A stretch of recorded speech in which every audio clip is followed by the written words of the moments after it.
Hello everyone and welcome back to the 1918 tournament of New York. This is round 4 and we've already seen one game, well 2 games actually, but the game against Frank James Marshall I did over a year ago, so I do hope you enjoyed that game. If you haven't, it will be again the first link you will see in the description below.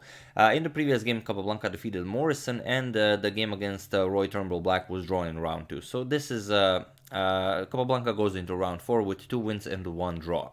Now here he faces his old rival Oscar Hayes. I say rival as he lost the game to Oscar Hayes in the 1916 tournament, also in New York, but the Rice Memorial Tournament. We covered that game 2 videos ago prior to this one. And we also have this photo. We checked it out in the previous video. It's Capablanca versus Hayes, but this is not from round 4. This is actually from round 11, as Capablanca has the black pieces here. Excellent opportunity for Capablanca to get his revenge for the excellent loss he received in the 1916 Rice Memorial Tournament. But as Capablanca said in that game, Hayes just played a brilliant game. Capablanca didn't continue in the best way every possible time, and Hayes did continue in the best possible way every time, and that of course resulted in Capablanca losing the game. So let's see how Capablanca deals with this opportunity to get his revenge. Capablanca opens with e4 and Oscar goes for e6, the French defense. It's the defense Capablanca used against him in the 1960 Memorial Tournament that he lost. d4, we have d5, knight to c3, knight to f6, bishop to d3 now. Capablanca deviates from the line that was played in the Rice Memorial Tournament. D captures on e4, knight captures on e4, and now knight b to d7. Capablanca trades on f6 with knight captures, and now knight to f3. And here bishop to e7, just continuing development. Queen to e2 by Capablanca, and Hayes castles. And bishop to g5, of course. With h6, Capablanca captures. With bishop captures, he gives up the bishop pair. Bishop captures, and now comes queen to e4. And already you have this position where you might think, how come Capablanca gives up the bishop pair so early in the game? But here you can see that he's already threatening checkmate. Queen to h7 is the idea, and black is already forced to weaken his position, either by playing g6 or by going rook to e8. Rook to e8 is not... well, it's not a bad move, but it does allow queen to h7. But black is in no real danger here. The king will be very safe on e7. But somehow, in a real game, you don't want to do this. Even though here, white king is also vulnerable. You can just continue with c5, and, well, black should be even better in this position. But Hayes goes for g6. It's the natural move, but you have created a weakness. And Capablanca waits no longer. He just continues the attack with h4. The idea is h5, and of course black will not be able to capture because the idea is the same, just queen to h7 checkmate. And here black's best course of action would be queen to d5, just offering a queen trade and continuing to play the game. But here Hayes goes e5. He says, my king is safely castled, yours isn't, let's open up the center. And Capablanca calculates properly. He plays d captures on e5 with bishop to f5. Now the line for this bishop is open with queen to f4 and bishop captures on d3. And now, of course, you don't want to capture c captures d well, you don't want to mess up your pawn structure, and you prefer to keep your lines of attack open. So here Capablanca castles queenside, and now the bishop cannot move, as black would lose the queen. So here it's only a temporary piece sacrifice. Bishop to g7, getting the bishop out of harm's way. Rook captures on d3. Also a nice rook lift without losing time. The other rook is coming to d1 as well, so the rooks will be nicely doubled on the d file. Queen to e7, and now just queen to c4. Keeping an eye on this diagonal, h5 will be a very nice threat. And also, as you'll see later, the queen on c4 covers the b5 square, which will be important later. With rook 8 to d8, Capablanca now doubles on the d file. We have rook h to d1, and now comes rook captures on d3. Rook captures on d3, and now rook to e8, here with a triple attack against the e5 pawn. But there is no immediate danger of losing the pawn. So first Capablanca just goes c3, giving his king some extra breathing space, also taking away the b4 square from the black queen in the future. And here you still can't capture. If you capture here, then it's just knight captures, queen captures, and rook e3. Now you can see that it was very important that the b5 square is covered from the black queen. If queen b5, then the queen would be able to guard the rook. Here you would just have to give up queen for a rook, as there's no good square. If you just move the queen, then rook captures rook. So after this c3 move, we have c6 by black.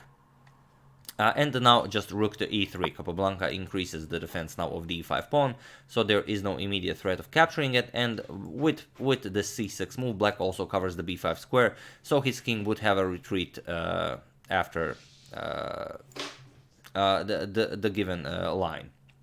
But the rook would also have to move. But okay, c5 here, as now the rook moved from the d file.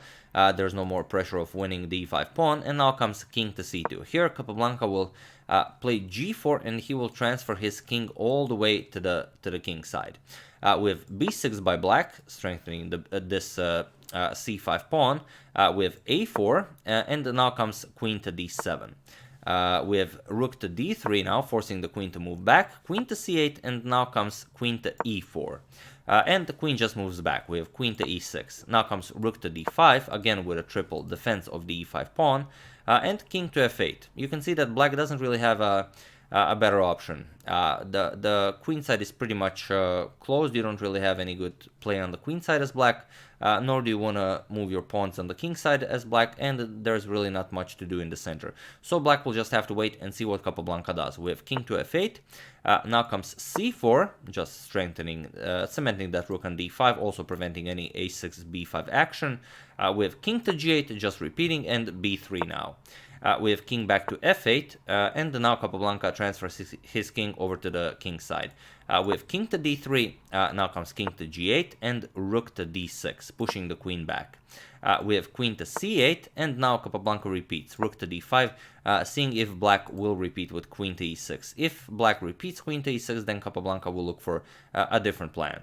Chajes does repeat, and only now does Capablanca expand on the king side. We have g4, king to f8, and now comes queen to f4. We have king to g8 by black, and now comes queen to e4. Just repeating, king to f8, and now comes king to e2. Sorry about that. If you're wondering about the funny hat, my niece made it for me. She asked if I would like a hat made for me, and I said sure. I'd like a hat if it will be a pirate hat. And she actually made a pirate hat. As you can see, there's the little pirate skull over there. So it's a pirate hat, but it doesn't fit my head. So I was gonna plan to wear it for the entire video, but it simply doesn't work. So sorry about that. But okay, Chajes repeats. We have king to g8, and now king to f1. Capablanca wants to get his king over to g3, push h5, and get his king even further up the board. We have king back to f8. Chajes just repeats, as Capablanca blocked the entire position. We have king to g2, and now king back to g8. We have king to g3. King to f8, black just repeats, and now comes finally h5. G captures on h5, G captures on h5, and now queen to e7. And now comes queen to f5. Here Capablanca prepares a very deadly move, but black is without a plan, so he just continues moving the king to g8. And you can see for the past, I believe, 6 or 7 moves, black just went king f8, king g8, king f8, king g8, and just, he's forced to wait and see what Capablanca will do. So feel free to pause the video here and try to figure out what was Capablanca's idea with this whole king march and bringing, all of his pieces to where they are. I'll give you a couple of seconds if you want to figure out what Capablanca played. For those of you who were able to do it, you are an excellent player, and for those of you who just want to enjoy the show, here Capablanca went rook to d7, and now you can see that it's okay to give up the e5 pawn, but you're not really giving up the e5 pawn, and you do have to capture it. If you just move the queen, then just rook captures on a7, you lose a valuable base of the pawn chain, then b6 is going, then c5 is going to fall, and white is just going to win by pushing the queenside pawn, so that's not acceptable for black. Here black tried bishop captures on e5, but now comes the point. Of course, you don't want to capture. If you capture, you just go into You go into a better endgame after captures, captures, captures, and captures here, but black can capture on h5, and then now it's equal material, but white of course will have a better endgame.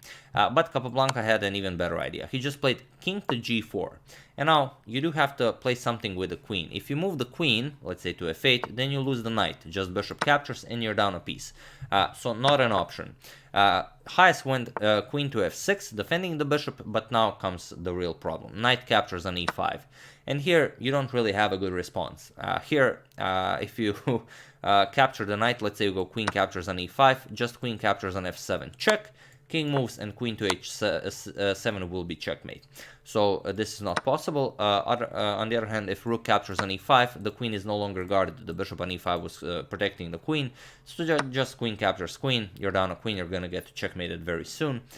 In the game, queen g7 check happened. But here, Capablanca just played king to f4. And it was in this position that Oscar Chajes resigned the game, as there is nothing to do here. He's down a knight, and well, without any hopes of saving the position. I mean, you kind of have to play rook to f8. There's the threat of just rook captures on f7. f7 square is attacked 3 times. And after rook defense, Capablanca would just keep on cleaning up the queen side, now being up a piece. And this is, of course, completely winning for white. So yeah, after king to f4, Chajes resigned the game. And it was well, it's fair to say it was a pretty clean revenge for Capablanca for his loss to Oscar Chajes in the 1916 Rice Memorial Tournament. It was, I mean, Chajes resigned on move 45, and it was ever since move 25, Capablanca played rook to d5, that Chajes went king to f8, and he just kept repeating. Pretty much for 15 moves, king g8, king f8, king g8, king f8. Capablanca just, created everything, and then the position just played itself.